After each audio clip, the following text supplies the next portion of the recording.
మొదటిది సువార్త చేస్తూ ముందుకు సాగాలి. ఇంత మాత్రమే కాకుండా సువార్త చేస్తూ మనల్ని మనం అలా వదిలేసుకోకుండా మన జీవితాన్ని కట్టుకోవాలి, మన కుటుంబాన్ని కట్టుకోవాలి, మన జీవితాన్ని మనం దేవుళ్ళలో నడిపించుకునేటువంటి ప్రయత్నం చేయాలి. ఈ రెండు బాధ్యతలు కలిగి ప్రతి వ్యక్తి జీవించాలి అని చెప్పేసి నోవాహు గారి ద్వారా మనకు అర్థం.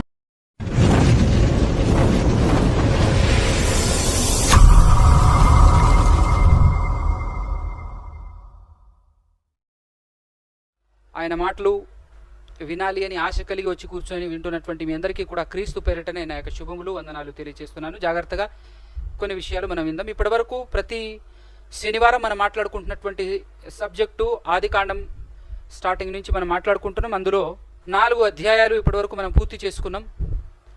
ఈరోజు 5వ అధ్యాయం. 5వ అధ్యాయం నుంచి మనం మాట్లాడుకునేటటువంటి ప్రయత్నం చేద్దాం. కానీ 5వ అధ్యాయం ఆరంభం నుంచి మనం చదివేటప్పుడు మనకు ఒక విషయం అర్థం అవుతుంది. జాగ్రత్తగా అర్థం చేసుకునే కోణంలో మనం ఆలోచిస్తూ చదివినట్లయితే ఎలా ఉంటుందనంటే, ఒక రకంగా ఒక తోట వేసేసి ఆ తోట ఆరంభంలోనే పాడైపోతే మళ్ళా దాన్ని ఖరాబ్ చేసేసి మళ్ళా దాన్ని తీసివేసేసి మరలా ఫ్రెష్గా కొత్త తోట మరలా వేసుకుంటే ఎలా ఉంటుందో ఆ విధానం మనకు అర్థమవుతూ ఉంటుంది 5వ అధ్యాయం మనం స్టార్ట్ చేస్తే. ఎందుకు అలా అనంటే, ఆదాము హవ్వలకు మొదట కయీను గారు ఆ తర్వాత హేబేలు గారు పుట్టడం, వారిరువురి ద్వారా మరలా ప్రపంచం ఆరంభమవుతుంది, ఆ తర్వాత ప్రపంచం వారి ద్వారానే రాబోతుంది అనేటటువంటి ఫీలింగ్లో మనం ఉంటుండగా వారిద్దరూ ఏం చేస్తారంటే, పెద్దవాడు చిన్నవాడిని చంపేయటం, అలా చనిపోవటం జరుగుతుంది. ఆ విధంగా చనిపోయిన తర్వాత పెద్దవాడైనటువంటి కయీను గారు ఆ ప్రాంతం వదిలి ఆ ఏరియా వదిలి వెళ్ళిపోవటం, మరలా ఒంటరి జీవితం ఆదాము హవ్వలది, మరలా సింగిల్ అయిపోతారు. అప్పుడు ఆ సమయంలో దేవుడు మరలా ఒక కుమారుడిని అనుగ్రహిస్తాడు. ఆ కుమారుడి పేరు సేతు గారు. ఎప్పుడు పుడతాడు అని అంటే, అప్పటికి ఆదాము గారి వయసు 130 సంవత్సరాలు. అంటే 130 సంవత్సరాలలో జరిగినటువంటి తతంగం అంతా 4 అధ్యాయాలలో మనం చదువుకున్నాం. 5వ అధ్యాయంలో ఎంటర్ అయ్యేసరికి ఒక విషయం మనకు అర్థమవుతూ ఉంటుంది. అప్పుడు కొత్తగా మరలా ఫ్రెష్గా ఆదాము హవ్వలకు ఒక కుమారుడు దేవుడు అనుగ్రహించటం, ఆ కుమారుడు సేతు గారు. ఆదాము గారి 130వ ఏట సేతు గారు పుట్టడం. సేతు గారు పుట్టిన తర్వాత చాలా కాలం ఆదాము గారు బ్రతికి కుమారులను కుమార్తెలను కంటూ అలా ఆయన కూడా బ్రతుకుతుంటాడు. ఆ తర్వాత ఆదాము గారు కనినటువంటి కుమారుడైన సేతు గారు కూడా ఆయనకు 105 సంవత్సరాల వయసు వచ్చిన తర్వాత ఆయన కూడా సేతు గారు కూడా ఒక కుమారుని కంటాడు. సేతు గారు కనినటువంటి ఆ కుమారుని పేరు ఎనోషు గారు. ఎనోషు గారిని కన్న తర్వాత సేతు గారు కూడా చాలామంది కుమార్తెలను కుమారులను కంటూ ఉంటుంటాడు చాలా రోజుల బ్రతికి. ఆయన దాదాపుగా 912 సంవత్సరాలు బ్రతుకుతాడు సేతు గారు. అయితే సేతు గారు కనినటువంటి ఎనోషు గారు కూడా పుట్టిన తర్వాత సేతు గారి 105వ ఏట ఎనోషు గారు పుడతారు. ఎనోషు గారు పుట్టిన తర్వాత ఎనోషు గారు కూడా ఆయన యొక్క 90వ ఏట ఎనోషు గారు కూడా ఆయన యొక్క 90వ ఏట మహలలేలును కనటం జరుగుతుంది. మహలలేలు గారు కూడా ఆయన యొక్క 70వ ఏట కేయినాను పుడతాడు. ఎనోషు గారికి కేయినాను 90వ ఏట ఎనోషు గారు కేయినానును కంటాడు. కేయినాను గారు ఏం చేస్తారనంటే మహలేలును కంటాడు. 70వ ఏటలో కేయినాను గారు 70వ ఏటలో మహలేలు గారిని కంటాడు. మహలేలు గారు 65వ ఏట ఏరేదును గనటం జరుగుతుంది. 65వ ఏట ఏరేదును గనిన తర్వాత కేయినాను మహలేలును కంటాడు, మహలేలు ఏరేదును కంటాడు. ఏరేదేమో హానోకును కంటాడు. ఎన్ని సంవత్సరాల తర్వాత అంటే హానోకు గారు 65 ఏళ్లకు హానోకు గారు మెతుషెలను కంటాడు. 7 అవుతారు. ఈ 7 ఎవరైతే ఉన్నారో ఈ 7 ఇక్కడే ఒక కొత్త ఇన్ఫర్మేషన్ దేవుడు మనకి రాయించాడు. కొత్త ఇన్ఫర్మేషన్ అని అంటే హనోకు గారు 300 సంవత్సరాలు దేవునితో నడిచెను అనేటటువంటి పదప్రయోగం జరిగింది. ఒక్కసారి మనం 5వ అధ్యాయంలో ఆ వచనం చూసేటటువంటి ప్రయత్నం చేద్దాం. 21వ వచనం. హనోకు 65 ఏండ్లు బ్రతికి మెతుషెలాను కనెను. హనోకు మెతుషెలాను కనిన తరువాత 300 ఏండ్లు దేవునితో నడుచుచు కుమారులను కుమార్తెలను గనెను.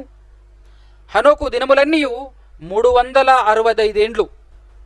ఆయన జీవితకాలం ఆదాము నుంచి నోవాహు గారి వరకు 10 తరాలైతే ఈ 10 తరాలలో అతి తక్కువ కాలం బ్రతికినటువంటి వ్యక్తిగా మనకు హనోకు గారు కనబడుతుంటారు. అంత మాత్రమే కాకుండా ఈ హనోకు గారికి ఒక ప్రత్యేకత ఏంటి అని అంటే ఆయన బ్రతికినటువంటి 365 సంవత్సరాల్లో 300 సంవత్సరాలు ఆయన దేవునితో నడిచెను అనేటటువంటి పదప్రయోగం జరిగింది ఇక్కడ 24వ వచనంలో. హనోకు దేవునితో నడిచిన తరువాత దేవుడు అతన్ని తీసుకొని పోయెను గనుక అతడు లేకపోయెను. ఈయన జీవితంలో ఒక వింత, అప్పటి వరకు కనివిని ఎరుగని ఒక కొత్త కోణం కూడా మనకు కనపడుతుంది. అదేంటంటే ఆయన చావలేదు అని అంటే ఈ లోకాన్ని విడిచిపెట్టి వెళ్ళిపోవటం జరిగింది. అంటే దేవుడు ఆయన్ని తీసుకెళ్లాడు. ఇదే విధానంలో మనకు ఏలియా గారు కనపడతాం. అందరూ చనిపోయినట్టుగా చనిపోలేదు, కానీ అగ్నిరథం వచ్చేసి ఆయన్ని తీసుకెళ్లటం మనం అందరం చూస్తాం, బైబిల్లో చదువుతాం. సో అదే విధానంలో మొట్టమొదటి వ్యక్తి అని చెప్పొచ్చు హనోకు గారు. 300 సంవత్సరాలు దేవునితో నడిచెను అనేటటువంటి పదప్రయోగం జరిగింది. అంటే కరెక్ట్గా చెప్పాలంటే అప్పటికి ఆదాము గారు పుట్టి, లేదంటే భూమి మీద మానవుడు అడుగుపెట్టి ఎన్ని సంవత్సరాలు అయి ఉంటుంది అని అన్నప్పుడు 687 సంవత్సరాలు అయి ఉంటుంది. ఎక్కడి నుంచి లెక్క పెడితే అంటే ఆదాము గారి కాడి నుంచి లెక్క పెడితే, అక్కడి నుంచి లెక్క పెట్టుకుంటూ వస్తే మన హనోకు గారు దేవునితో ఎప్పుడు నడిచాడు అని అంటే, హనోకు గారు ఒక కుమారుడిని కనిన తర్వాత ఆ కుమారుడు పేరు మెతూషెల గారిని కనిన తర్వాత 300 సంవత్సరాలు దేవునితో నడిచాను అనేటటువంటి మాట రాయబడింది. అంటే అప్పటికి మెతూషెలను ఏ ఇయర్లో ఆయన కన్నాడు అని అన్నప్పుడు ఆదాము గారి నుంచి మొదలెడితే 687 సంవత్సరాల తర్వాత మెతూషెల గారిని కని అక్కడి నుంచి 687 ప్లస్ 300 ఇయర్స్ మనం కలుపుకుంటే 987 సంవత్సరాలు వస్తుంది. 987 సంవత్సరాలు అని అంటే అప్పటికి 930 సంవత్సరాలు బ్రతికినటువంటి మొట్టమొదటి మానవుడైనటువంటి ఆదాము గారు చనిపోయి ఉంటారు. అప్పటికి ఆయన చనిపోయి ఉంటారు. ఆయన చనిపోయిన తర్వాత మొదట భౌతికంగా చనిపోయినటువంటి వ్యక్తి హెబెలు గారు అయినప్పటికీ రెండో వ్యక్తిగా ఎవరు కనపడుతున్నారంటే ఆదాము గారు, మూడో వ్యక్తిగా హనోకు గారు. ఎందుకంటే చాలా తొందరగా హనోకు గారు 7వ వాడు అయినప్పటికీ మొదటివాడైనటువంటి ఆదాము గారి తర్వాత ఈయన చనిపోవటం జరిగింది. అయితే దేవునితో నడవటం అంటే ఏంటి అనే విషయం మనం జాగ్రత్తగా ఆలోచన చేసేటటువంటి ప్రయత్నం చేద్దాం. దేవునితో నడవటం అంటే ఏమిటి, ఏం చేసి ఉంటాడు, దేవునితో నడవటం అంటే అసలు ఏంటి, దాని గురించి మనం ఆలోచన చేస్తే హనోకు గారి గురించినటువంటి ఇన్ఫర్మేషన్ మనకు కొత్త నిబంధన గ్రంథంలో యూదాపత్రిక 1వ అధ్యాయం ఉంటుంది. అందులో 14-15 వచనాలు కలిసి ఉంటుంది. ఒకసారి మనం చూద్దాం. ఆదాము మొదలుకొని 7వ వాడైన హనోకు కూడా వీరిని గూర్చి ప్రవచించి ఇట్లా నేను ఎవరి గురించి అట ఆయన ప్రవచించింది చూద్దాం ఒకసారి. ఇక్కడ ఇదిగో అందరికీ తీర్పు తీర్చుటకును వారిలో భక్తిహీనులందరూ భక్తిహీనముగా చేసిన వారి భక్తిహీన క్రియలన్నింటినీ గూర్చియు భక్తిహీనులైన పాపులు తనకు విరోధముగా చెప్పిన కఠినమైన మాటలన్నింటినీ గూర్చియు వారిని ఒప్పించుటకును ప్రభువు తన వేవేల పరిశుద్ధుల పరివారముతో వచ్చెను. వారు తమ దురాశల చొప్పున నడుచుచు లాభము నిమిత్తము మనుషులను కొనియాడుచు. అంటే మనకు ఒక విషయం అర్థం కావాలి. ఈ 15, 16, 14, 15 వచనాలు చదివినప్పుడు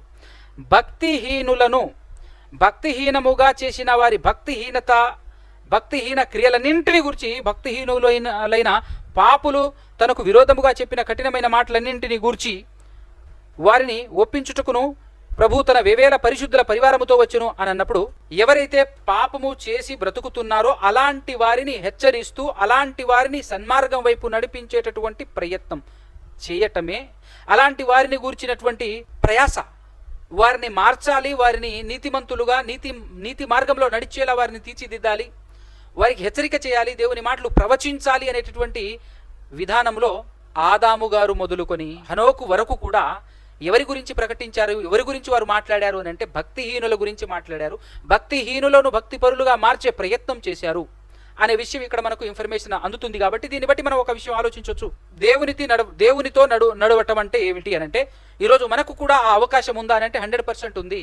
అదేంటిది అని అంటే దేవునితో నడవటం అంటే దేవుని గురించి తెలియని వారు మన చుట్టుపక్కల ఎంతమంది అయితే ఉంటారో వాళ్ళందరి దగ్గరికి వెళ్ళేసి దేవుని గురించినటువంటి ఇన్ఫర్మేషన్ వాళ్ళకు అందించటం, సువార్త చెప్పటం. 1 వర్డ్లో చెప్పాలి అని అనుకుంటే సువార్త చెప్పటం, తప్పు చేస్తున్నటువంటి వారిని హెచ్చరిక చేస్తూ బ్రతకటం. అలా బ్రతికితే దేవునితో మనం నడిచినట్టే. ఎందుకనంటే దేవుని ఉద్దేశం, దేవుని మనసు ఎలాంటిదనంటే నశించుతున్నటువంటి వారిని వెతికి మరీ రక్షించాలనేది దేవుని మనసు. ఎందుకంటే భూమి మీద ఉన్నటువంటి ఏ మనిషి అయినా సరే, ఏ వ్యక్తి అయినా సరే అందరూ దేవుని పిల్లలే గనక దేవుని పిల్లలైనటువంటి వారందరికీ రక్షణ భాగ్యం కల్పించాలి, మారు మనసును అందించాలి, నీతి మార్గంలో నడిపించాలి, ప్రతి మనిషిని సరైనటువంటి మార్గంలో నడిపించేటటువంటి ప్రయత్నం చేయాలి అన్నది దేవుని ఆశ, ఆకాంక్ష. అందునిమిత్తమై దేవుడు చేసేటటువంటి ప్రయత్నం ఏంటంటే ప్రియులారా, తన సేవకుల్ని అనేకుల్ని పుట్టించుకుంటూ రావటం, మనం ఇశ్రాయేలీయుల చరిత్ర చదివితే దారి తప్పిపోయినటువంటి తన పిల్లల్ని మరలా దారిలో పెట్టడానికి, మరలా గాడిలో పెట్టడానికి ఎంతమంది ప్రవక్తలను పంపించటం, ఎంతమంది దైవజనులు పంపించటం అనేటటువంటి సందర్భాలు, ఆ విషయాలన్నీ మనం నేర్చుకుంటూ ఉంటాం పాత నిబంధన గ్రంథం చదివినప్పుడు. సో దాన్ని బట్టి మనకు అర్థం కావాల్సినటువంటి మ్యాటర్ ఏంటంటే దేవుని మనసు ఎలాంటిదో మనకు అర్థం కావాలి. సో దేవుని మనసును అర్థం చేసుకుని దేవుని మనసును సాటిస్ఫాక్షన్ చేస్తూ బ్రతకగలిగేటటువంటి వాళ్ళు ఎవరైనా సరే దేవునితో నడుస్తున్నట్టే. దేవుడు వాళ్ళతో ఉంటాడు, వారు దేవునితో ఉంటాడు. మనం దేవునిలో ఉండాలి, దేవుడు మనతో ఉండాలి అని అంటే మనం చేయాల్సినటువంటి ఏకైక పని ఏంటి అని అంటే ఈ లోకంలో ఉన్నటువంటి దేవుని పిల్లలకు దేవుని మాటలను ప్రకటిస్తూ మనం ఈ లోకంలో జీవించాలి. ఆ పని ఎవరు చేశారు అని అంటే ఆదాము గారు కూడా చేశారట. ఆదాము గారు మొదలుకొని ఏడోవాడైనటువంటి హనోకు గారు కూడా చేశారట. అంటే అప్పటికి ఏం జరిగి ఉంటుందని అంటే మనకు ఒక విషయం అర్థం కావాలి. డైరెక్ట్గా నోవహు గారి కాలంలోనే మనుషులందరూ ఏకకాలంలోనే అందరూ పాపులైపోలేదండి. మెల్లమెల్లగా స్టార్ట్ అవుతుంది పాపం. అంటే అప్పటికి పాపం పెరుక్కుంటూ వస్తుందన్నమాట. నోవహు గారి కాలానికి పాపం పరిపక్వమైంది, పాపం పండింది. అంటే అంతకుముందు నుంచి కూడా ఏం జరుగుతుంది, పాపము అలా పెరుగుతూ వస్తుంది. అంటే ఆదాము గారు పుట్టి ఆదాము గారి నుంచి 687 సంవత్సరాల కాలం వచ్చే నాటికి అప్పటికీ పాపం అలా అలుముకుంటుంది. ఆ విధంగా స్ప్రెడ్ అవుతుంది పాపం. సో స్ప్రెడ్ అవుతున్నటువంటి పాపానికి వ్యతిరేకముగా, పాపాన్ని అడ్డుకోవటం కోసం అని చెప్పేసి పాపం చేయకండి, భక్తిహీనులైనటువంటి వారలారా భక్తిహీనముగా బ్రతకకండి, దేవుడు తీర్పు తీరుస్తాడు, దేవుడు ఖచ్చితంగా లెక్క అడుగుతాడు, జాగ్రత్త అనేటటువంటి హెచ్చరికలు ఎవరు చేస్తున్నట్టుగా కనబడుతుంది? ఇప్పుడు మనకు హనోకు గారు చేసినట్టు కనబడుతుంది. దగ్గర 300 సంవత్సరాలు ఆయన ఆ విధంగా చేస్తూ బ్రతికాడు అని అంటే ఎంత గొప్ప విషయం అండి. మనం కూడా ఆ విధంగా చేస్తూ బ్రతకాలి. ఈ లోకంలో మనం కూడా ఈ విధంగా చేస్తూ బ్రతకాలి. హనోకు గారిని బట్టి మనం నేర్చుకోవాల్సినటువంటి పాఠం. అయితే హనోకు గారు ఏడోవాడైతే హనోకు గారు బ్రతికిన విధానం అలాంటిది. ఆయనను బట్టి మనం నేర్చుకోవాల్సినటువంటి పాఠం ఇది. హనోకు గారి తర్వాత హనోకు గారు ఆయన 65 సంవత్సరాలు బ్రతికి మెతుషెల గారిని కంటే, మెతుషెల గారు 187 సంవత్సరాలు బ్రతికిన తర్వాత లెమెకు గారిని కనటం జరుగుతుంది. లెమెకు గారు 182 సంవత్సరాలు బ్రతికిన తర్వాత నోవహు గారిని కనటం జరుగుతుంది. అంటే హనోకు గారు చనిపోయి అని అనటం కంటే దేవుడు ఆయన్ని కొనిపోయిన తర్వాత కరెక్ట్గా 69 సంవత్సరాల తర్వాత మన నోవహు గారు పుట్టడం జరిగింది. 69 సంవత్సరాల తర్వాత నోవహు గారు పుట్టడం జరిగింది. ఇంకా మనం ఆదాము గారు చనిపోయినప్పుడు నోవహు గారు పుట్టి ఉంటారా లేదా అని చెప్పేసి ఒకవేళ ఆలోచన చేస్తే నోవహు గారు అప్పటికి పుట్టలేదు. ఆదాము గారు ఎప్పుడు చనిపోయి ఉంటారు అని అంటే నోవహు గారి తండ్రి అయినటువంటి లెమెకు గారికి 56 సంవత్సరాల వయసు ఉన్నప్పుడు మొదటి మానవుడైనటువంటి ఆదాము గారు చనిపోతారు. అని అంటే ఆదాము గారు చనిపోయిన తర్వాత నోవహు గారు ఎప్పుడు పుట్టి ఉంటారు అని అంటే ఆ తర్వాత దగ్గర 126 సంవత్సరాల తర్వాత నోవహు గారు పుట్టడం జరుగుతుంది. సో టోటల్గా మనం కాలాన్ని లెక్క పెట్టాలి అనేటటువంటి ఆలోచన మీకు ఎవరికైనా వస్తే జలప్రళయం ఎప్పుడు జరిగింది, ఎన్ని సంవత్సరాల తర్వాత జరిగింది, ఆదాము గారు మొదటి మానవుడు, అక్కడి నుంచి లెక్క పెడితే ఎన్ని సంవత్సరాల తర్వాత జలప్రళయం జరిగింది అనేటటువంటి ఆలోచన ఒకవేళ మనకు వస్తే మనం ఎలా లెక్క పెట్టాలి అంటే ఆదాము గారు 130 ఏట షేతు గారిని కనటం జరిగింది అని చెప్పాను. ఇప్పుడు ఆ 130ని పట్టుకోవాలి మనం. 130లో షేతును కన్నప్పుడు షేతు గారికి 1వ సంవత్సరం. అప్పుడు షేతు గారికి 1, 2, 3 అని షేతు గారి వయసు కూడా కౌంటింగ్ వస్తుంది కదా. అప్పుడు షేతు గారు 105వ ఏటలో ఏనోషును కనటం జరిగింది. ఏనోషును ఎప్పుడు కన్నాడు అని అంటే 105. అప్పుడు 130 + 105. ఆ తర్వాత మరలా ఏనోషు గారు కేయినానును ఎప్పుడు కన్నాడు అని అంటే 90వ ఏట కన్నాడు అని అన్నప్పుడు 130 + 105 + కేయినాను గారు మరలా మహలేలును ఎప్పుడు కన్నారయ్యా అని అంటే 70వ ఏట కన్నాడు. ఇప్పుడు +70 చేర్చుకోవాలి. ఈ విధంగా చేర్చుకుంటూ మనం కౌంటింగ్ చేసినట్లయితే నోవహు గారు పుట్టే కాలానికి ఎంత సమయం పట్టుండొచ్చు అని అన్నప్పుడు 1056 సంవత్సరాలు. మరి జలప్రళయం ఎప్పుడు వచ్చింది అని అంటే నోవహు గారి యొక్క 600 సంవత్సరాలు ఆయనకు వచ్చినప్పుడు, నోవహు గారికి 600 సంవత్సరాల వయసు వచ్చినప్పుడు, 600 సంవత్సరాలు వయసు వచ్చి 600 సంవత్సరాల తర్వాత 2 నెలల 17 రోజులు అప్పుడు జలప్రళయం స్టార్ట్ అవుతుంది. వీళ్ళందరూ నోవహు గారితో పాటు ఉన్నటువంటి జంతువులు అవన్నీ ఓడ ఎక్కటం, ఆ రోజే దేవుడు ఆ ఓడను మూయటం జరుగుతుంది. ఆ విషయం ఎక్కడ రాయబడి ఉంది అని అంటే ఒకసారి 6వ అధ్యాయము రాసుకోండి. 6వ అధ్యాయంలో 10-11 వచనాలు. 7 దినములైన తరువాత ఆ జలప్రళయము భూమి మీదికి వచ్చెను. నోవహు వయసు యొక్క 600 సంవత్సరము 2వ నెల 17వ దినమున మహాగాధ జలములు ఊటలన్నీ ఆ దినమందే విడవబడెను అన్నాడు. అంటే ఎప్పుడు ఓడ మూయబడింది, ఎప్పుడు ఓడలో జాయిన్ అయ్యారు అని అంటే అక్కడ చెప్పాడు. అంటే నోవహు గారి యొక్క 600 ఏళ్ల తర్వాత జరిగింది జలప్రళయం. అయితే నోవహు గారు కూడా ముగ్గురు కుమారుల్ని కన్నాడు, షేము, హాము, యాపెతు గారు. ఈ ముగ్గురిని ఎప్పుడు కన్నారు అని అంటే 500 ఏళ్ళు నోవహు గారికి ఉన్నప్పుడు నోవహు గారు ఆ ముగ్గురు కుమారులు కనడం జరిగింది. సో ఇప్పుడు ముగ్గురు ఉన్నారు, ముగ్గురితో పాటు ముగ్గురు పెళ్లి కూడా చేసుకున్నారు జలప్రళయానికి. అయితే జలప్రళయం వచ్చేసిన తర్వాత వీళ్ళు ఈ 8 మంది ఎవరైతే ఉన్నారో వీరందరూ ఓడలోకి ఎక్కారు. ఓడలోకి ఎక్కిన తర్వాత ఓడలో ఎన్ని దినాలు వాళ్ళు ఉన్నారు, ఓడలో ఎన్ని రోజులు వాళ్ళు ఉన్నారు అని అన్నప్పుడు కరెక్ట్గా మనం లెక్క పెడితే కరెక్ట్ క్యాలిక్యులేషన్ కూడా మనకి ఇక్కడ ఉన్నాయి కాబట్టి 1 సంవత్సరం మీద 10 రోజులు, 1 సంవత్సరం మీద 10 రోజులు అంటే 375 రోజులు వాళ్ళు ఓడలో ఉన్నారు. ఓడలో జాయిన్ అయింది, ఓడలో లోపల ఎక్కింది ఏ రోజున, ఎన్నో సంవత్సరం, ఏ రోజున అనేటటువంటి విషయం ఇక్కడ మనకు 11వ వచనంలో కనబడుతుంది. జాగ్రత్తగా మీరు గుర్తుపెట్టుకుంటే, నోవహు గారి వయసు యొక్క 600 సంవత్సరము 2వ నెల 17వ దినమున అన్నాడు. తర్వాత వీళ్ళు బయటికి ఎప్పుడు వచ్చారు అని అన్నప్పుడు 8వ అధ్యాయము 13వ వచనం చూడండి. ఆదికాండం 8వ అధ్యాయం 13వ వచనం. మరియు 601వ సంవత్సరము 1వ నెల తొలి దినమున నీళ్లు భూమి మీద నుండి ఇంకిపోయెను. నోవహు ఓడ కప్పు తీసి చూచినప్పుడు నెల ఆరి ఉండెను. 2వ నెల 27వ దినమున భూమి ఎండి ఉండెను. 2వ నెల 27, అక్కడ 17, ఇక్కడ 27, అక్కడ 2వ నెల, ఇక్కడ 2వ నెల, అక్కడ 600, ఇక్కడ 601. దీన్ని బట్టి సంవత్సరం మీద 10 రోజులు ఎక్స్ట్రా వీళ్ళు ఓడలో ఉన్నారు అన్న ఇన్ఫర్మేషన్ మనకు అర్థమవుతుంది. అప్పుడు దేవుడు నీవును నీతో కూడా 15వ వచనంలో, అప్పుడు దేవుడు నీవును నీతో కూడా నీ భార్యయు నీ కుమారులను నీ కోడండ్రును ఓడలో నుండి బయటికి రండి, పక్షులు పశువులు భూమి మీద ప్రాకు ప్రతి జాతి పురుగులు మొదలైన సమస్త శరీరులలో నీతో కూడా ఉన్న ప్రతి జంతువును వెంట పెట్టుకుని వెలుపలికి రావలేను అని అన్నాడు. అంటే ఇన్ఫర్మేషన్ కోసం మీకు ఇచ్చాను. దాంతోపాటు ఇంకొక ఇన్ఫర్మేషన్ ఇచ్చిన తర్వాత ఈ సందర్భంలో మనం నేర్చుకోవాల్సినటువంటి పాఠం కూడా నేర్చుకునేటటువంటి ప్రయత్నం చేద్దాం. దేవుడు నోవహు గారితో మాట్లాడి అప్పటికి ఆ కాలంలో ఉన్నటువంటి ప్రపంచంలో ఆదాము మొదలుకొని హనోకు గారి వరకు ఎందరో ప్రకటించారు, తప్పు చేయకండి, పాపం చేయకండి అని ప్రకటించినా కూడా ఎవరి మాట లెక్క చేయకుండా పాపం పెరుగుతూ వచ్చింది. అంటే మనుషులు పాపం చేసుకుంటూ వచ్చారు. అలా పాపం పరిపక్వం అయ్యేటటువంటి స్థితికి వచ్చినప్పుడు ఫైనల్ స్టేజ్లో కూడా దేవుడు ఎంత దీర్ఘశాంతపరుడు అని అంటే ఎంతటి దీర్ఘశాంతపరుడు ఆయన అన్న సంగతి మనకి ఇక్కడ అర్థమవుతుంది. దేవుని గురించినటువంటి విషయం, ఆదాము నుంచి హనోకు వరకు ప్రకటన చేయించాను కదా చాలు ఇక అని అనుకోకుండా మరలా ఫ్రెష్గా నోవహు గారి ద్వారా కూడా అయ్యా నువ్వు వెళ్ళు ప్రకటించు అని అన్నప్పుడు దగ్గర ఆయన కూడా 100 సంవత్సరాలకు పైనే ఆయన కూడా ప్రకటించడం జరిగింది. ఆయన కూడా ఒక పక్కన ప్రకటిస్తూ, ఒక పక్కన దేవుని పరిచర్య, దేవుని సేవ, సువార్త చెప్పుకుంటూ, ఆ తర్వాత ఇంకొక పక్క ఓడను సిద్ధపరుస్తూ, అంటే 2 ప్రక్రియలు జాగ్రత్తగా ఆలోచించాలి. మనం ఈ సందర్భంలో నేర్చుకోవాల్సినటువంటి పాఠం, ఒకటి సువార్త చేయాలి, రెండోది మనల్ని మనం కట్టుకోవాలి. మొదటిది సువార్త చేస్తూ ముందుకు సాగాలి, అంత మాత్రమే కాకుండా సువార్త చేస్తూ మనల్ని మనం అలా వదిలేసుకోకుండా మన జీవితాన్ని కట్టుకోవాలి, మన కుటుంబాన్ని కట్టుకోవాలి, మన జీవితాన్ని మనం దేవునిలో నడిపించుకునేటటువంటి ప్రయత్నం చేయాలి. ఈ 2 బాధ్యతలు కలిగి ప్రతి వ్యక్తి జీవించాలి అని చెప్పేసి నోవహు గారి ద్వారా మనకు అర్థమవుతుంది.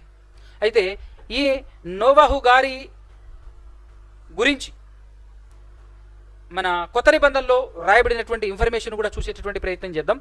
పేతురుపత్రిక కొత్త నిబంధనలో మొదటి పేతురుపత్రికలో 3వ అధ్యాయం, మొదటి పేతురుపత్రిక 3వ అధ్యాయము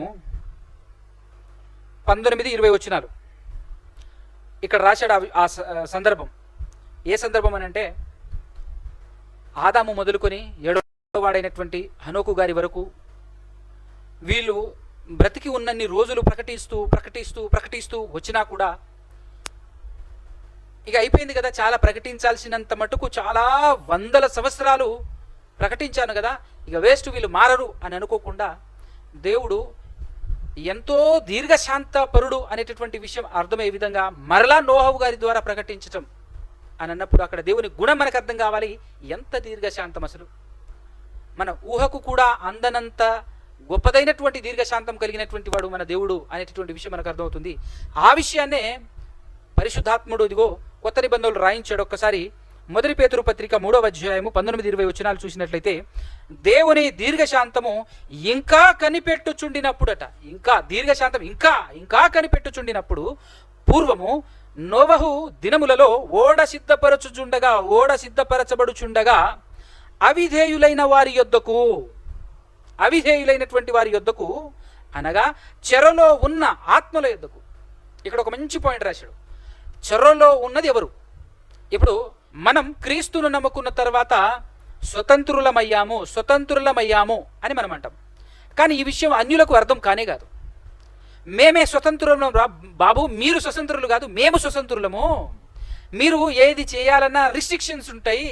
మీరు ఏదైనా తప్పు చేయరాదు, ఏది తాగరాదు, ఏది తినరాదు, ఎక్కడికైనా వెళ్ళరాదు, ఏ తప్పు ఏది ఏ పాపము చేయలేరు మీరు, మేము దర్జాగా చేయగలుగుతున్నాం అంటే ఒరిజినల్గా మీరు కాదు, మేము స్వాతంత్రాన్ని పొందింది, విడుదల పొందింది మేము, మీరు కాదు అనేటటువంటి కోణంలో అన్యులు మాట్లాడుతుంటారు. వాళ్ళకి అదే అర్థమవుతుంది.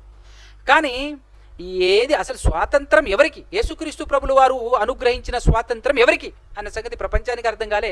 ప్రపంచానికి అర్థం కాలేదు అనుకుందాం, కానీ ఫస్ట్ మనకు అర్థం కావాలి. మనకు అర్థమైతేనే క్లారిటీగా ఎదుటోడికి మనం చెప్పగలం. ఎందుకంటే చెప్పేటటువంటి బాధ్యత మన భుజాన వేశాడు దేవుడు కాబట్టి, ఎక్స్ప్లెనేషన్ చేయగలిగేటటువంటి బాధ్యత మన మీద ఉంది కాబట్టి మనకు అర్థం కావాలి. అంటే యేసుక్రీస్తు ప్రభులు వారి ద్వారా వచ్చినటువంటి స్వాతంత్రం ఎలాంటిదయ్యా అంటే ఇది ఆత్మీయ స్వాతంత్రం, ఆత్మకు స్వాతంత్రం. ఎందుకంటే భూలోకంలో ఉన్నటువంటి మనుషులందరి యొక్క ఆత్మ బంధింపబడి ఉంది, చెరలో ఉంది అన్న సంగతి మనం గుర్తించాలి. చెరలో ఉంది ఆత్మ, కానీ శరీరానికి శరీర సంబంధమైనటువంటి స్వాతంత్రం ఈరోజు ప్రపంచాన్ని అలుముకుంది. ప్రపంచవ్యాప్తంగా ఉన్నటువంటి స్వాతంత్రం దేనికి సంబంధించిందయ్యా అంటే ఇదంతా శరీరానికి సంబంధించినటువంటి స్వాతంత్రం ప్రియులారా. అందుకోసమే శరీర కార్యాలు ఎంత విచ్చలవిడిగా జరుగుతున్నాయో చూడండి. ప్రపంచవ్యాప్తంగా శరీర కార్యాలు ఎంత విచ్చలవిడిగా జరుగుతుందో ఈజీగా మనం చూస్తే అర్థమవుతుంది. శరీర సంబంధమైనటువంటి కార్యాలకు ఏ అడ్డు లేదు, ఏ ఆపు లేదు. కానీ శరీరం ఈరోజు ప్రపంచంలో ఉన్నటువంటి మనుషులందరితో మాట్లాడుతుంది, శరీరం స్పందిస్తుంది. ప్రతి ఒక్క మనిషి యొక్క మనసు కూడా శరీరానుసారమైందే. అందుకోసమే శరీరానికి సంబంధించినటువంటి విషయాలను మనకు అప్డేట్ చేస్తుంది, మనకు అప్డేట్ ఇస్తుంది మన మనసు కూడా మనల్ని ఎలా నడిపిస్తుంది అని అంటే శరీరానుకూలముగా, శరీరానుసారముగా మనల్ని నడిపిస్తుంది, గైడ్ చేస్తుంది. కానీ ఆత్మకు సంబంధించినటువంటి విషయాలు మన మనసు మనతో ఏనాడైనా మాట్లాడింది అని అంటే 100% మాట్లాడలేదు అని చెప్పేసి మనకు అర్థమవుతుంది. సరే, ఈ లోకంలో ఉన్నటువంటి వారికి అయితే మాట్లాడట్లేదు, కానీ మనం ఆత్మను బ్రతికించుకున్నటువంటి వారము కదా. యేసుక్రీస్తు ప్రభుల వారి ద్వారా దేవుడు మన ఆత్మను బ్రతికించాడు కదా. మనం ఆల్రెడీ అందరితో పాటు చచ్చినటువంటి వారము అయినా కూడా చచ్చిపోయినటువంటి మనల్ని దేవుడు తన ప్రియకుమారుడైన యేసుక్రీస్తు ప్రభుల వారి ద్వారా బ్రతికించాడు కాబట్టి మన ఆత్మ బ్రతికే ఉందా? మన ఆత్మ విడుదల పొందిందా చెరలో నుంచి? లేకపోతే ఇంకా మన ఆత్మ చెరలోనే ఉందా అన్న సంగతి మనం ఈ రాత్రి ఆలోచించాలి పిల్లారా. ఎందుకంటే ఇక్కడ ఎంతో చక్కటి అద్భుతమైనటువంటి పదప్రయోగం, మంచి మాట రాయబడింది. అవిధేయులైన వారి యొద్దకు అనగా, అవిధేయులైనటువంటి వారి యొద్దకు అనగా ఎవరు అవిధేయులు అంటే వారి యొక్క ఆత్మ ఎక్కడుందంట? చెరలో ఉన్న ఆత్మల యొద్దకు. చెరలో ఉన్న ఆత్మల యొద్దకు అనగా ఆత్మస్వరూపిగానే వెళ్ళి, ఆయన ఆత్మస్వరూపిగానే వెళ్ళి వారికి ప్రకటించారు. ఎవరు ఆయన అంటే ఇక్కడ యేసుక్రీస్తు ప్రభుల వారి గురించి మాట్లాడబడింది. యేసుక్రీస్తు ప్రభుల వారు వాక్యము గనక ఆ వాక్యము ఎలా వెళ్ళింది అంటే ఆత్మరూపం అంటే ఏంటంటే కనిపించని రూపం. ఎలా ఉంటుంది అని అంటే ఇంతకు మించి ఎలా ఉంటుంది ఆత్మ అని అన్నప్పుడు మనం కనిపించని రూపం, అదృశ్య రూపం అని చెప్పొచ్చు. అంతకు మించి మనం ఆత్మ గురించినటువంటి ఎక్స్ప్లెనేషన్ ఎవరు చేయలేం. ఎందుకంటే ఆత్మ ఎవరికి కనబడదు. ఆత్మ గురించినటువంటి ఇన్ఫర్మేషన్ దేవుడు మనకి ఇచ్చింది అంతే. కాబట్టి దాన్ని బట్టి కనబడకుండా వినబడే రూపంలో వాక్యం, దేవుని వాక్యం యేసుక్రీస్తుగా మనకు బైబిల్ చెప్పింది కనుక ఆ వాక్యం ఎవరి ద్వారా అందింది అని అంటే నోవహు గారి ద్వారా అందింది. నోవహు గారు ప్రపంచవ్యాప్తంగా ఎవరిని ప్రకటిస్తున్నాడు ఆ కాలంలో అంటే క్రీస్తును ప్రకటిస్తున్నారు. క్రీస్తు అని అంటే దేవుని మాట. ఆ దేవుని మాటను ఆనాడు ప్రకటించాడు. అందుకోసమే క్రీస్తు గురించినటువంటి ఇన్ఫర్మేషన్ ఇస్తూ ఈ సందర్భం రాసి యేసుక్రీస్తు ప్రభుల వారు నోవహు గారి కాలంలో కూడా ఉన్నాడు. ఎలా ఉన్నాడు అని అంటే మాట రూపంలో ఉండి ఆనాడు ఉన్నటువంటి వాళ్ళందరికీ విడుదలను అనుగ్రహించాడు. విడుదల కొరకు అని చెప్పేసి విడుదల పొందండి, ఈ మాట వినండి, విడుదల పొందండి, ఈ మాటను అంగీకరించండి, విడుదల పొందండి అని చెప్పేసి ప్రకటన జరిగింది నోవహు గారి కాలంలో. కానీ ఆనాడు ఎవరైనా మారారా? ఎవ్వరూ మారలేదండి, ఎవరూ మారలేదు. అందుకోసమే ఎవ్వరూ మారలేదు కనుకనే ఎంతమంది రక్షణ పొందగలిగారు అని అన్నప్పుడు 2 పేతురు పత్రిక 2వ అధ్యాయములో 5వ వచనంలో చెప్పబడింది అన్నమాట. 5వ వచనం, మరియు ఆయన పూర్వకాలమందున లోకమును విడిచిపెట్టక భక్తిహీనుల సమూహము మీదికి అన్నాడు. భక్తిహీనుల సమూహము మీదికి జలప్రళయమును రప్పించినప్పుడు నీతిని ప్రకటించిన నోవహును మరి 7గురిని కాపాడాను. అంటే నోవహు గారు ఆ కాలంలో ప్రకటించింది ఏంది? నీతిని ప్రకటించాడు. రండి నీతిని పొందుకోండి అని చెప్పేసి ప్రకటించాడు. కానీ మీ నీతి మాకేం అక్కర్లేదు, మీ నీతి మాకేం అవసరం లేదని ఆ కాలంలో కూడా దండిగా భక్తిహీనులు ఉన్నారు అని ఆ భక్తిహీనుల గురించి ఆదాము మొదలుకొని హనోకు గారి వరకు కూడా ప్రకటించారు. ఆ భక్తిహీనులను మార్చాలనేటటువంటి ప్రయత్నంతో వారు కొనసాగారు అనేటటువంటి విషయం మనకు బైబిల్ ఇస్తుంది ఇన్ఫర్మేషన్. కాబట్టి పిల్లరా, ఆ విధంగా మనం ఉండకుండా మనల్ని మనం జాగ్రత్త చేసుకునేటటువంటి ప్రయత్నం చేద్దాం. ఆ తరం భక్తిహీనత వలన నశించిపోయింది అని మన కళ్ళ ముందు కనబడుతున్నప్పుడు దీన్ని మనం నమ్మగలిగితే మన జీవితంలో కూడా మనం మార్పు చెందాలి. పొరపాటున కూడా భక్తిహీనతను మన దరికి చేరకుండా రానివ్వకుండా ఎప్పటికప్పుడు జాగ్రత్త పడాలి. దానికి రెండు మార్గాలు ఎప్పుడు చెప్పినా కూడా ఆ 2 మార్గాలే మనకు కనబడతాయి. ఒకటి, ఎల్లప్పుడూ దేవుని మాటలు వినటం చదవటం అనేటటువంటిది తరచుగా విరివిగా చేస్తూ ఉండాల్సినటువంటి పని. దాంతోపాటు దేవుని సపోర్ట్ మనం పొందుకోవటం కోసం అని చెప్పేసి ఎల్లప్పుడూ ప్రార్థనలో గడపాలి, ప్రార్థిస్తూ ఉండాలి. చదవటం వినటం ఒక భాగం అయితే ప్రార్థన చేయటం ఒక భాగం. చదవటం అయినా వినటం అయినా ఈ 2 దేవుడు మనతో మాట్లాడటం, ప్రార్థన చేయటం మనం దేవునితో మాట్లాడటం, ఎల్లప్పుడూ దేవునితో సహవాసం, దేవునిని స్నేహించటం అంటే దేవునితో సహవాసం చేయటం అంటే ప్రార్థన చేస్తూ ఎల్లప్పుడూ దేవునికి మన ప్రతి సిచ్యువేషన్ని, ప్రతి సందర్భాన్ని దేవుని ముందు పెడుతూ ముందుకు సాగేటటువంటి ప్రయత్నం చేయాలి. ఈ విషయాన్ని, ఈ విధానాన్ని మీరు నేను మనమందరం అలవాటు చేసుకోవాలి. అలవాటు చేసుకోవటం కోసమే ప్రయాసపడదాం, ప్రయత్నం చేద్దాం. నోవాహు గారి గురించి చాలాసార్లు అనేక కోణాలలో మనం నేర్చుకున్నాం. ఈరోజు మరొక కోణంలో మనం నేర్చుకుంటున్నాం. అయితే దేవుడు నోవాహు గారికి ఒక పక్క ఏ విధమైనటువంటి ట్రైనప్ ఇస్తున్నాడు అని అంటే, ఒక ఓడను కట్టుకోవాలి, ఏ విధంగా కట్టుకోవాలి, ఏ లెక్కలలో కట్టుకోవాలి, లెక్కలన్నీ చాలా నీట్గా తేటగా ఆయనకు చెప్పడం జరిగింది. ఒకసారి మనం 6వ అధ్యాయం ఆదికాండం 14 నుంచి 16 వచనాలు చూసినట్లయితే ఓడ యొక్క కొలతలు జాగ్రత్తగా మనం ఆలోచన చేద్దాం. చితి సారకపు మ్రానుతో నీ కొరకు ఓడను చేసుకొనుము, అలాంటి మ్రానుతో నీ కొరకు ఓడను చేసుకొనుము.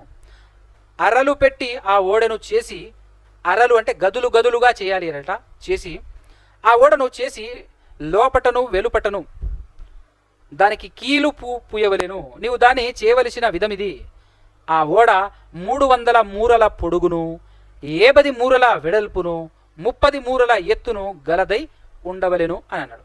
అంటే ఒక మూర = 1.5 అడుగు, ఒక మూర = 1.5 అడుగు అని అన్నప్పుడు నీవు దాన్ని చేయవలసినటువంటి విధం, ఆ ఓడ 300 మూరల పొడుగు 300 మూరలు అని అంటే 450 అడుగులు, 50 మూరల వెడల్పు అంటే 75 అడుగుల వెడల్పు, 30 మూరల ఎత్తు గలదే ఉండను. 30 మూరలు అని అంటే 45 అడుగులు, 45 అడుగుల హైట్ అనమాట.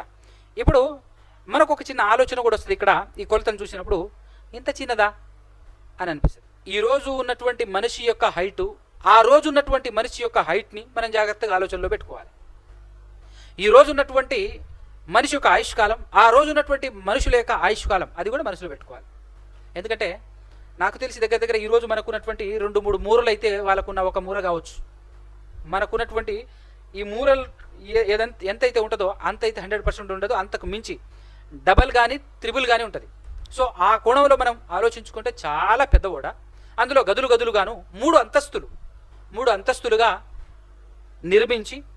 నిర్మించటం దాదాపు 100 సంవత్సరాలు. అలా నిర్మించిన తర్వాత ఆ ఓడలో ప్రవేశించండి ఇది ప్రకటన. నోవాహు గారు కానివ్వండి, తన పిల్లలు కానివ్వండి, వాళ్ళు చేస్తున్నటువంటి ప్రకటన ఏంటి అని అంటే, ఓడ సిద్ధపరచబడుతుంది, రండి ఓడలోనికి ఎక్కండి అనేటువంటి ప్రకటన. ఈ రోజు ఉన్నటువంటి మన ప్రకటన ఏంటంటే, దేవుడు ఏర్పాటు చేసినటువంటి ఓడ ఏంటంటే క్రైస్తవ్యం అనేటటువంటి ఓడ. ఈ క్రైస్తవ్యంలోనికి రండి, ఇది ఈరోజు మనం ఇస్తున్నటువంటి పిలుపు. అయితే ఆ కాలంలో ఎంతమంది అయితే వినలేదో, ఎక్కువ మంది ఉన్నారు కనుక దేవుడు వదిలిపెట్టలేడు. దేవునికి కావాల్సింది గుంపు కాదు, దేవునికి కావాల్సింది నీతి నిజాయితీగా బ్రతికే 4 అయినా 8 మంది అయినా 10 మంది అయినా చాలు, కానీ ఆయన గుంపును చూడడు. మానవ నైజం ఒకటి ఏంటంటే గుంపును చూసి నిర్ణయిస్తూ ఉంటుంది. ఏ మనిషి అయినా సరే గుంపును చూసి ఆయన క్యాలిక్యులేట్ చేస్తూ ఉంటాడు. ఇప్పుడు చాలామంది అన్యులు ఏమని మాట్లాడతారనంటే, మనం ప్రకటించేటటువంటి ప్రకటన ఏంటంటే, నమ్ముకోండి క్రీస్తును, జాగ్రత్తగా నమ్ముకోండి, నమ్మకపోతే శిక్ష, నమ్మి రక్షణ పొందండి, నమ్మని వారికి శిక్ష విధింపబడును, అందరూ నరకానికి వెళ్ళిపోతారు అనేటటువంటి ప్రకటన మనం చేస్తుంటే, అన్యులు ఎలా మాట్లాడుతున్నారంటే, అంటే ఇప్పుడు ఇంతమంది నమ్మలేదు, ఇంతమందిని పొట్టన పెట్టుకుంటాడా దేవుడు? ఇంతమంది నమ్మలేదు కదా, ఇంతమందిని పొట్టన పెట్టుకుంటాడా దేవుడు?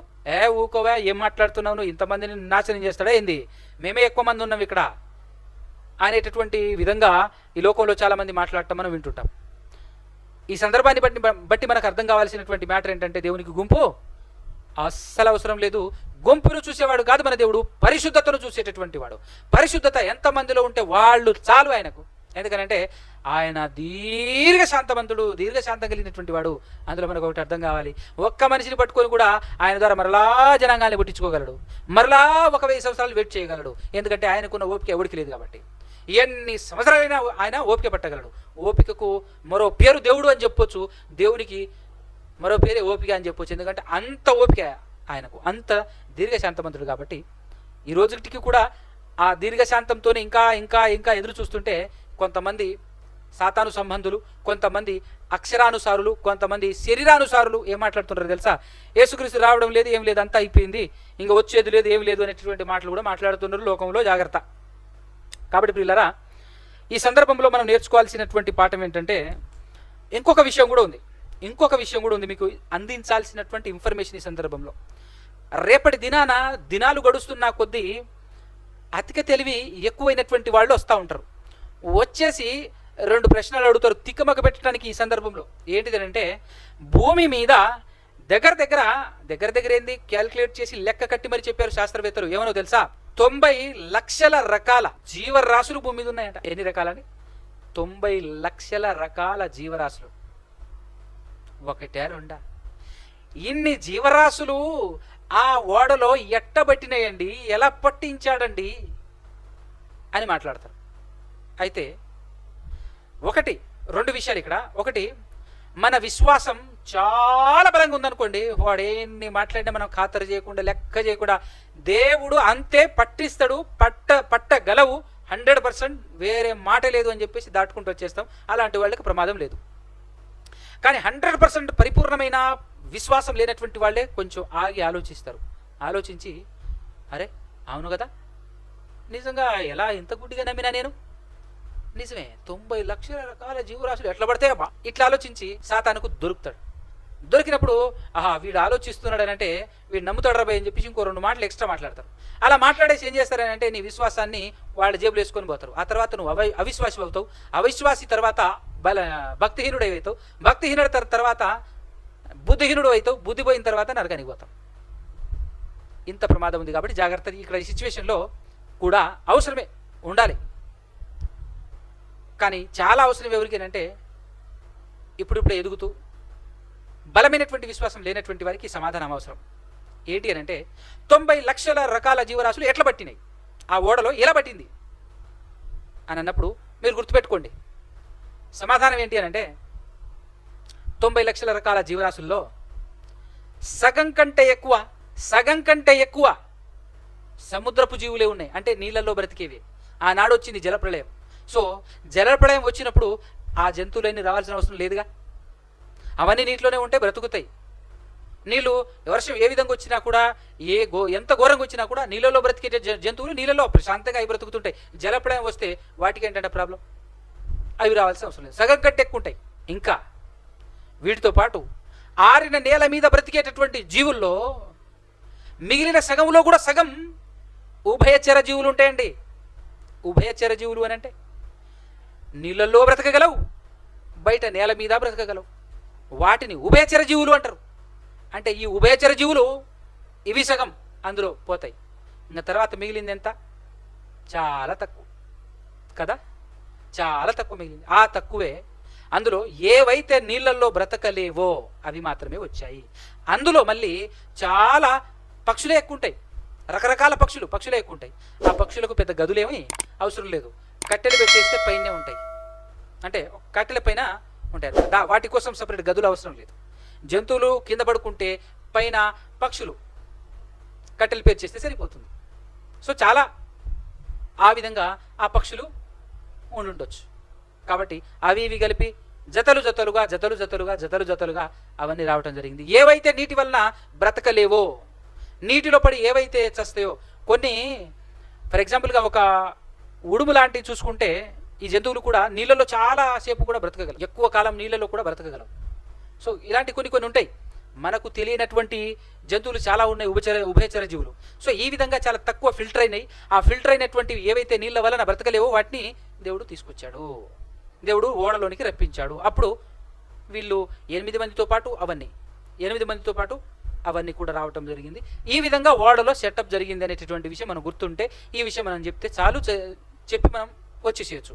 ఎందుకంటే మన విశ్వాసాన్ని కొల్లగొట్టడానికి చాలా మంది చాలా రకాలుగా ప్రయత్నం చేస్తారు. ఎన్ని రకాలుగా ప్రయత్నం చేసినా కూడా మనం బలంగా ఉంటే మనకి ఇబ్బంది లేదు. ఇది ఒక రకమైనటువంటి ప్రమాదం ఈ సందర్భంలో.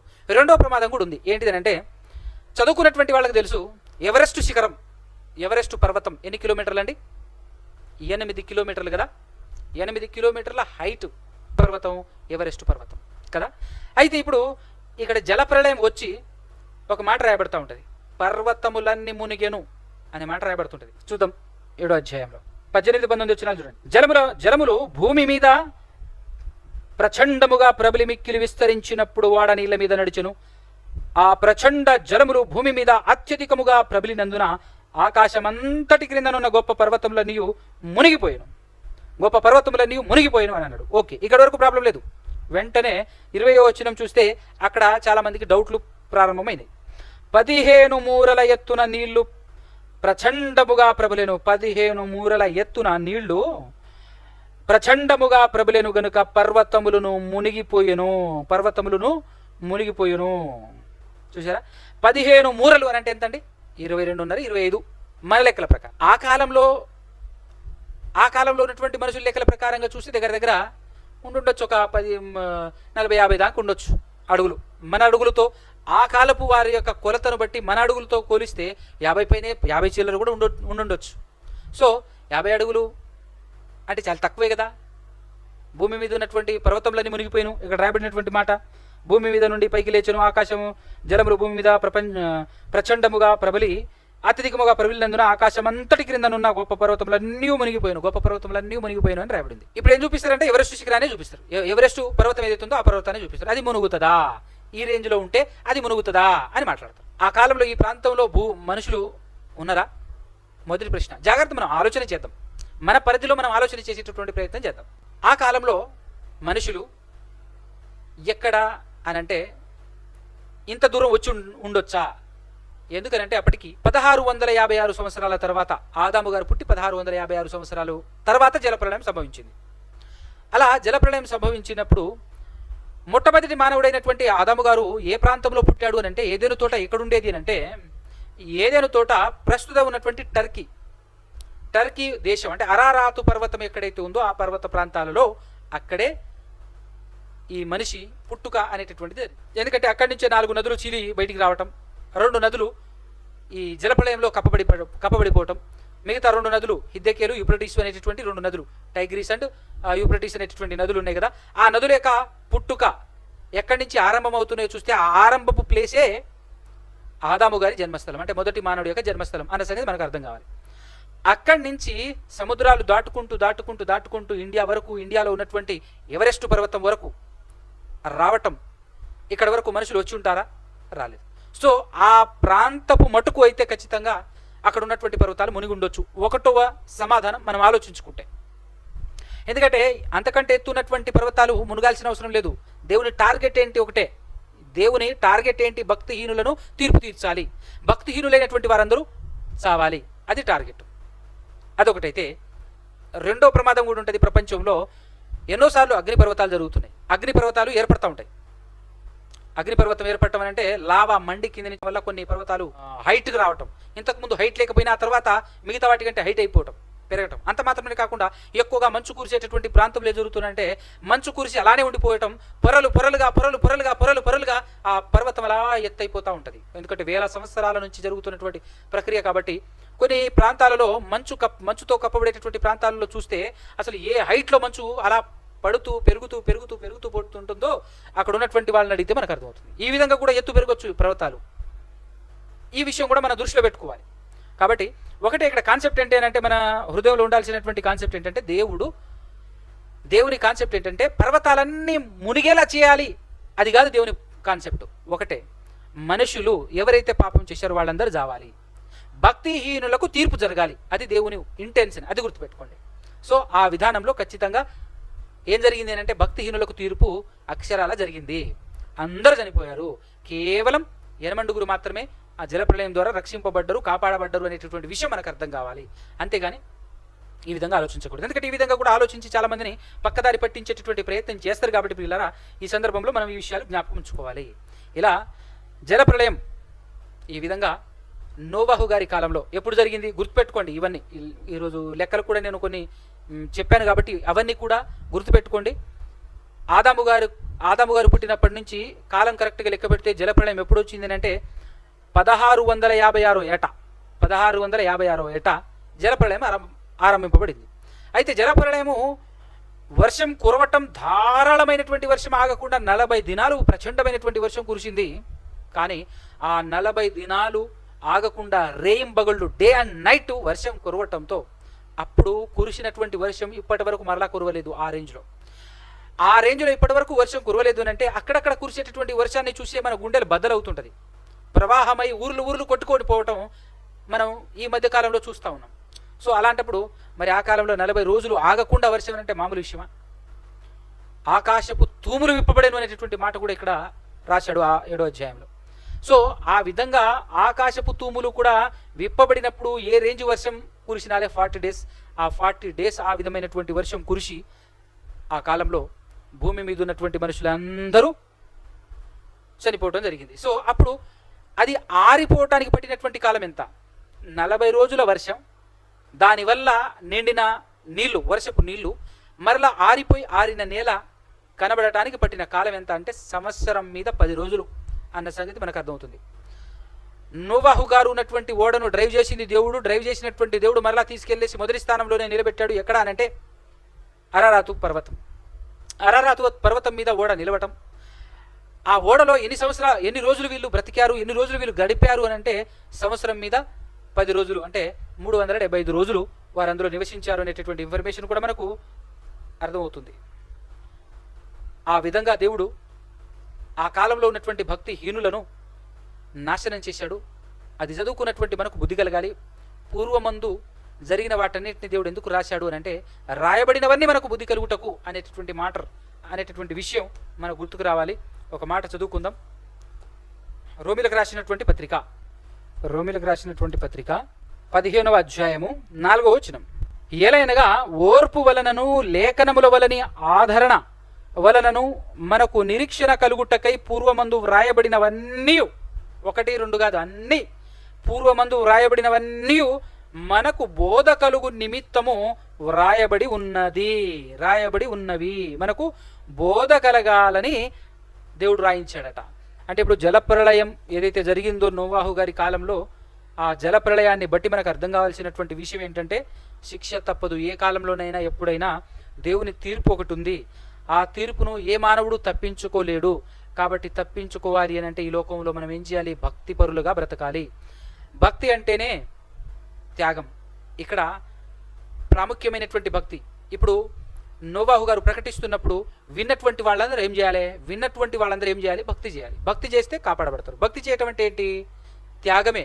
ఏం త్యాగం చేయాలి ఆ కాలంలో ఉన్నటువంటి వారు అని అంటే వారు వారు కట్టుకున్నటువంటి ఇళ్ళు, వాళ్ళు ఏర్పాటు చేసుకున్నటువంటి స్థలాలు, భూములు, లేదంటే వాళ్ళకున్నటువంటి స్థిర ఆస్తులు ఏవైతే ఉన్నాయో వాటన్నింటిని వదిలేయాలి. అంత మాత్రమే కాకుండా ఆ కాలంలో సేమ్ టు సేమ్ మనకు లెక్కనే మనకు యేసుక్రీస్తు ప్రభువు వారు ఏవైతే చెప్పాడో తల్లినైనను తండ్రినైనను అన్నదమ్ములనైనను విడిచిపెట్టని వాడు నా వాడు కాడు అనేటటువంటి మ్యాటర్ ఏదైతే చెప్పాడో ఆ విధంగా మనం కూడా ఆ కాలంలో వారు కూడా చేయాల్సినటువంటి పని ఏంటంటే తమ చుట్టుపక్కల ఉన్నటువంటి బంధువుల్ని సైతం విడిచిపెట్టేసి నోవాహు గారి ద్వారా వినబడినటువంటి మాటను పట్టుకొని ఎవరు వచ్చినా రాకపోయినా, ఏది తీసుకున్నా తీసుకోకపోయినా వాటన్నిటిని విడిచిపెట్టేసి నిర్దాక్షిణ్యంగా వదిలిపెట్టేసి వాళ్ళ మాట పట్టించుకోకుండా నోవాహు గారి దగ్గరికి రావాలి. నోవాహు గారు ఏర్పాటు చేస్తున్నటువంటి ఓడలోనికి ఎక్కాలి. వాళ్ళు నోవాహు గారి యొక్క ఓడలోనికి ఎక్కాలి అంటే ఇంటిని పట్టుకురాలేరు కదా. మేము నమ్మట్లేం అన్నటువంటి తమ పిల్లల్ని కానీ, తమ భార్యని కానీ, తన భర్తను కానీ, తమ బంధువుల్ని కానీ గుంజుకొని రాలేరు కదా. ఏ ఒక్కరు నమ్మితే ఆ ఒక్కడే పరిగెత్తుకుంటూ రావాలి. అంటే ఈ కాలంలో కూడా చాలామంది వస్తాం లేవండి, మా వాళ్ళందరూ ఒప్పుకోవట్లేరు, మా ఆయన ఒప్పుకోవట్లేడు, నా భార్య ఒప్పుకోవట్లేడు, మా తల్లిదండ్రులు ఒప్పుకోవట్లేరు, మా పిల్లలు ఒప్పుకోవట్లేరు, మా అమ్మ నాన్న ఒప్పుకోవట్లేరు అనేటటువంటి కారణాలు చాలామంది చెప్తుంటారు. అది చాలా తప్పు అనే సంగతి మనకి ఇక్కడ అర్థం కావాలి.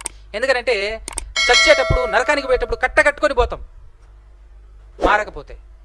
కాబట్టి చాలా భయంకరమైనటువంటి ప్రమాదం మన ముందు పొంచి ఉన్నది. కాబట్టి ఆ విషయం మనకు అర్థమైపోతే ఎవరు రాకపోని ఎవరు అంగీకరించకపోని, నీకు అర్థమైంది ఆ విషయం, పరిగెత్తుకుంటూ వచ్చేసేయి, రక్షణ తీసుకో, బాప్తిస్మం తీసుకో, మారు మనసు పొందుకో. లేదు మా వాళ్ళు ఒప్పుకోవట్లేరు, మా ఆయన ఒప్పుకోవట్లేరు, మా అమ్మ ఒప్పుకోవట్లేదు, మా నాన్న ఒప్పుకోవట్లేరు, మా పిల్లలు ఒప్పుకోవట్లేరు, ఇవన్నీ కారణాలు వేస్ట్. నీకు అర్థమైతే ఇది ప్రమాదం అని ఫస్ట్ నువ్వు రక్షణలోనికి వచ్చేసి ఆ తర్వాత నువ్వు ఓడెక్కిన తర్వాత మిగతా వాళ్ళని చేయందించాలి రక్షించడానికి. లేదు వాళ్ళని రక్షించడానికి అని చెప్పేసి కొంతమంది తెలివైనటువంటి ఆన్సర్లు ఇస్తూ ఉంటారు. నేను ఎప్పుడు ఓకేనండి, నేను రావడానికి సిద్ధమే, కానీ మా వాళ్ళు కూడా తీసుకొద్దామని చెప్పేసి నేను వచ్చాను. నువ్వు దిగాల్సిన అవసరం లేదు. వాడా పైనుంచే కేకవేయి, లేదంటే పైనుంచే చేయందించు, వాళ్ళు ఎక్కించు. ఆ పని చేయాలంటే ఫస్ట్ నువ్వు ఎక్కాలి కదా. మనం ఎక్కిన తర్వాత వాళ్ళని రక్షణ ఇవ్వాలి. కాబట్టి ఇలాంటి కారణాలు ఒకవేళ ఆ కాలంలో కూడా చాలామంది చెప్పినాలి. ఎందుకంటే అందులో మరీ ముఖ్యంగా ఎవరు చెప్పినాలి అని అంటే, నోవాహు గారి కోడన్లు ఉన్నారు కదా, వాళ్ళ తల్లిదండ్రులు ఉన్నారు జరా, వాళ్ళు ఖచ్చితంగా ఎంత బాధపడి ఉన్నాలి, గోస ఇబ్బంది పడ్డాలి వాళ్ళు నిజంగా. ఎందుకంటేనండి వాళ్ళు చెప్పినాలి, అమ్మ రండి పోదాం అని చెప్పి అనాలి. వెళ్దాంలే మీరైతే ఎక్కండి, ఇక మీకు తప్పదు కాబట్టి మీరు ఎక్కండి, మీరు పెళ్లి చేసుకున్నారు కదా నోవాహు గారి కుమారులను, మీరు పెళ్లి చేసుకున్నారు కాబట్టి మీరు వెళ్ళండి, మేము రాలేమమ్మా.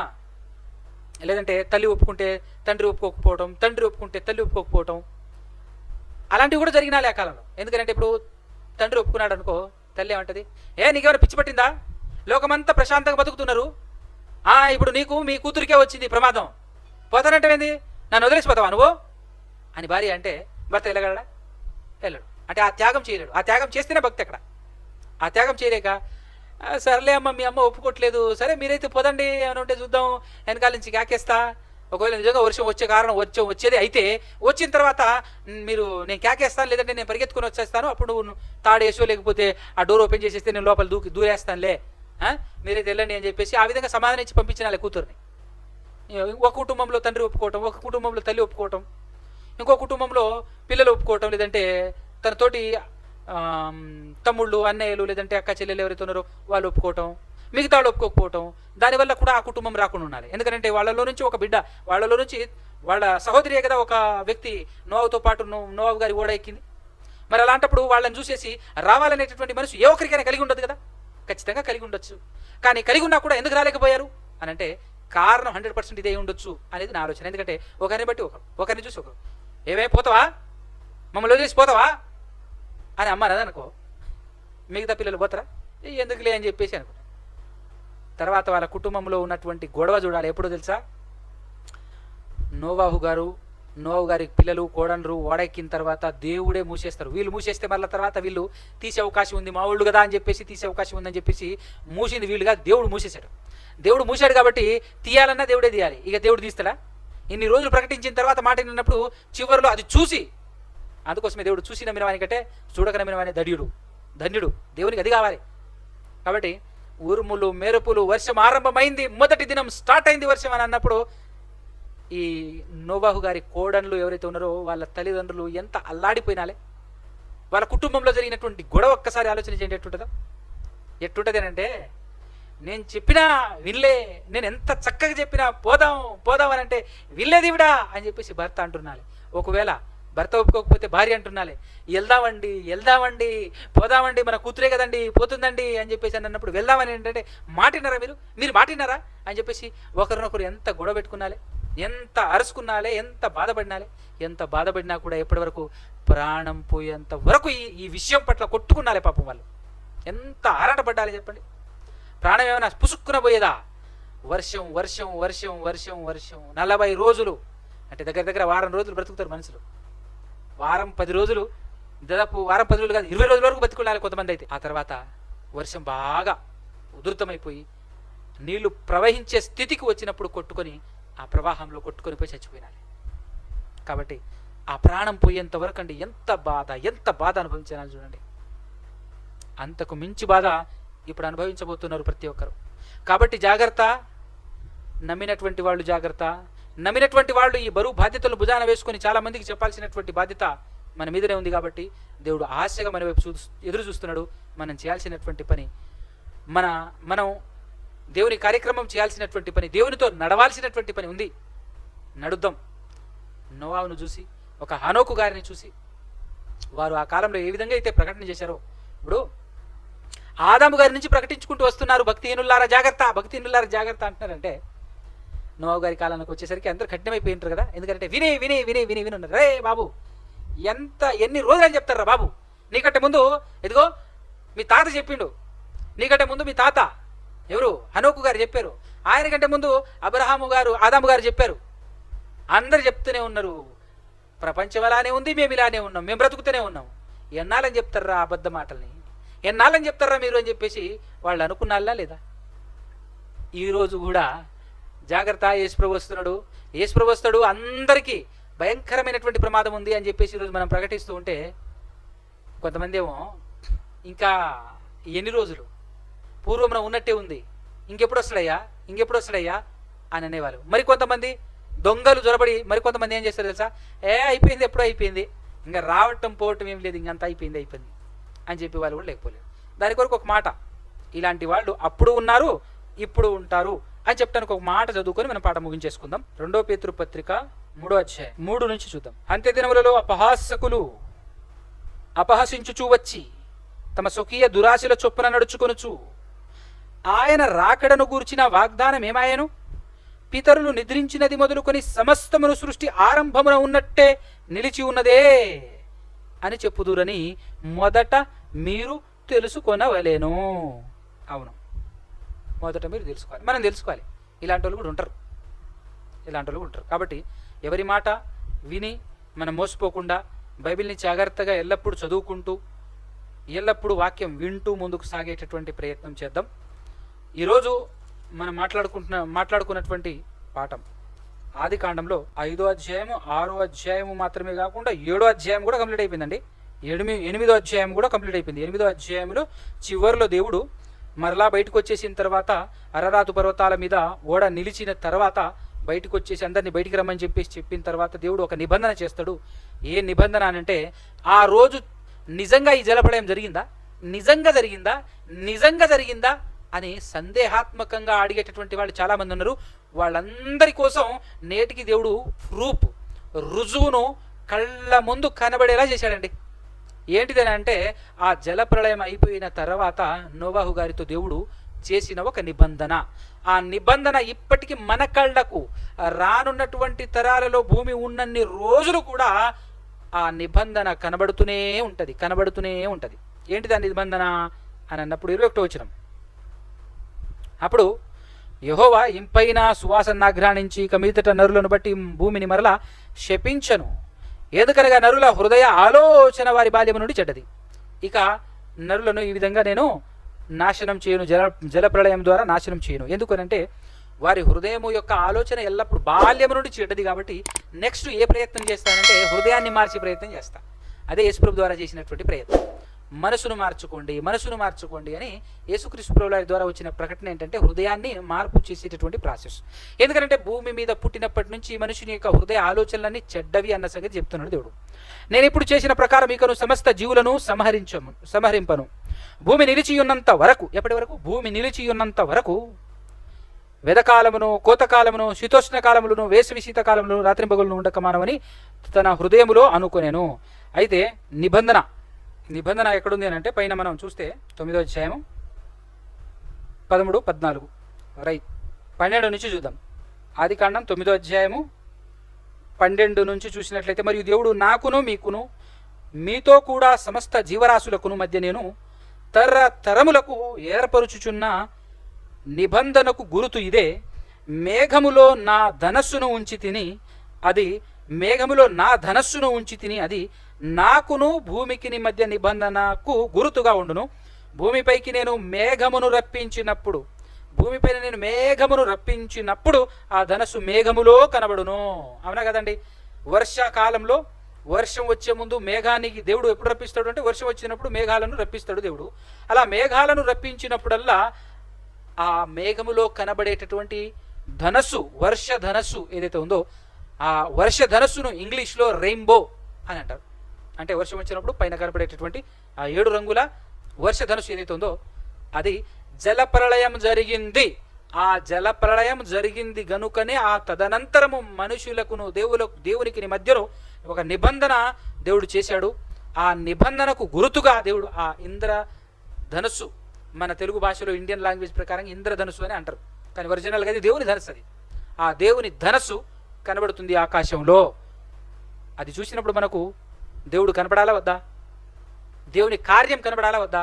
నోవాహు కాలంలో జరిగింది 100% రైట్ అని చెప్పడానికి ఒక అద్భుతమైనటువంటి నిలువెత్తు నిదర్శనం మన కళ్ళకు నేటికి కూడా కనబడుతుంది అంటే ఎంత అద్భుతం, ఎంత అమోఘం అండి ఇది.